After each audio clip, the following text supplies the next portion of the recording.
merepresentasikan sejarah mengenai keadaan politik pada masa awal kemerdekaan Republik Indonesia.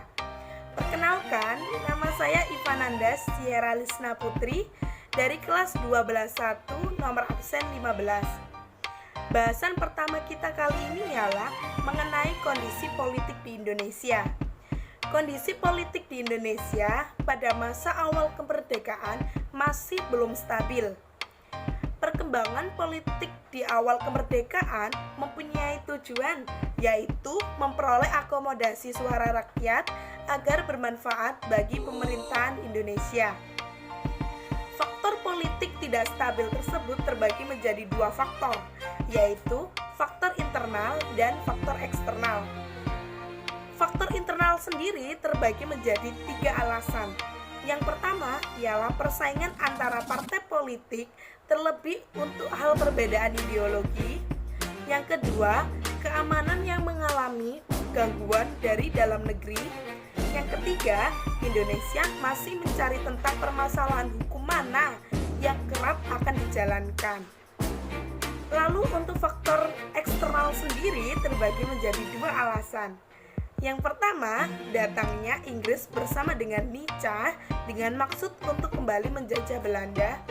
Dan yang kedua, Jepang memiliki status masih mempertahankan status quo pada wilayah Indonesia. Selanjutnya, untuk bahasan kedua kita ialah perkembangan politik pada awal kemerdekaan.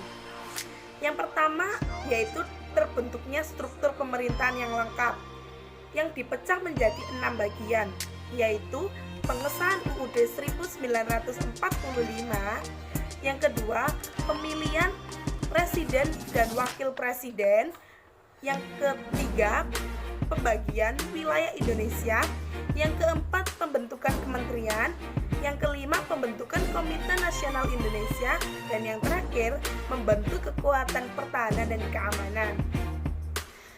Lalu yang kedua, perubahan bentuk Negara Kesatuan Republik Indonesia atau NKRI diubah menjadi Republik Indonesia Serikat atau RIS. Adapun wilayah RIS terbagi menjadi 3 bagian. Yang pertama, negara bagian, yaitu meliputi negara Indonesia Timur, Pasundan, Jawa Timur, Madura, Sumatera Timur, dan Republik Indonesia. Untuk wilayah yang kedua, yaitu satuan-satuan kenegaraan, yaitu meliputi wilayah Kalimantan Barat, Kalimantan Timur, Kalimantan Tenggara, Banjar, Dayak Besar, Bangka, Belitung, Riau, dan Jawa Tengah. Dan untuk wilayah yang ketiga, yaitu daerah Swapraja, yaitu meliputi kota Waringin, Sabang, dan Padang.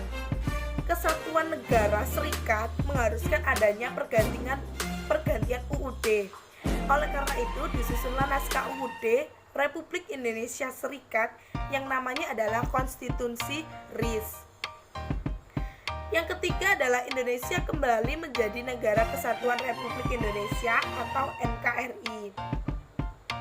Bahasan kita selanjutnya adalah periode perkembangan politik pasca kemerdekaan. Di sini terdapat 3 periode.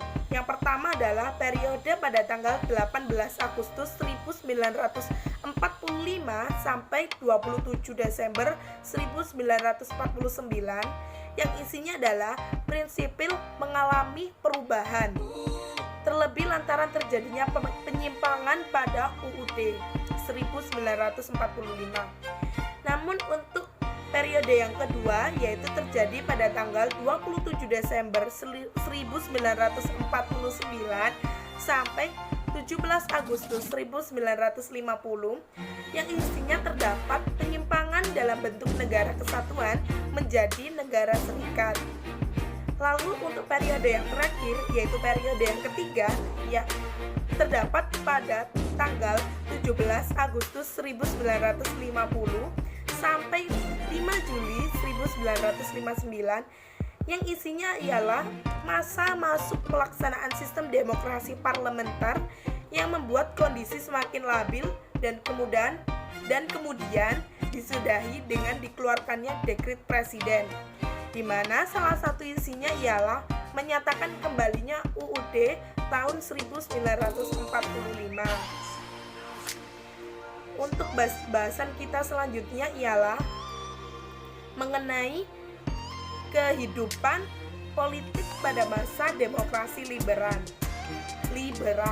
yang terbagi menjadi 5 bagian, yaitu sistem pemerintahan, kabinet, sistem kepartean, pemilu 1955, dan kegagalan konstituenti menyusunnya UUD.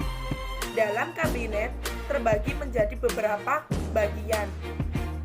Yang pertama ada kabinet Natsir, kabinet Sukiman, kabinet Wilopo, kabinet Ali Sastroami Djojo I, kabinet Burhanuddin Harahap, kabinet Ali Sastroami Djojo II, dan yang terakhir adalah kabinet Juanda.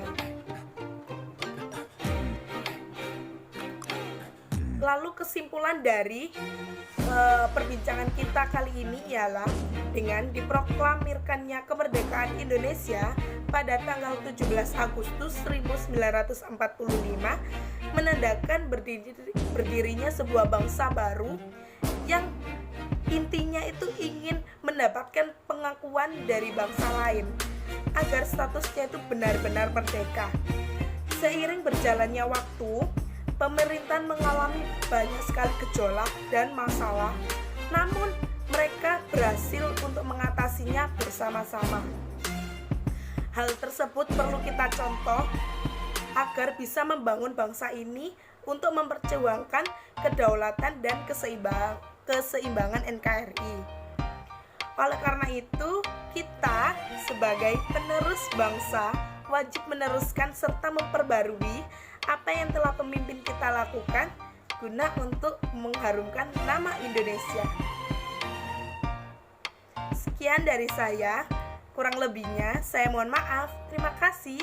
Wassalamualaikum warahmatullahi wabarakatuh.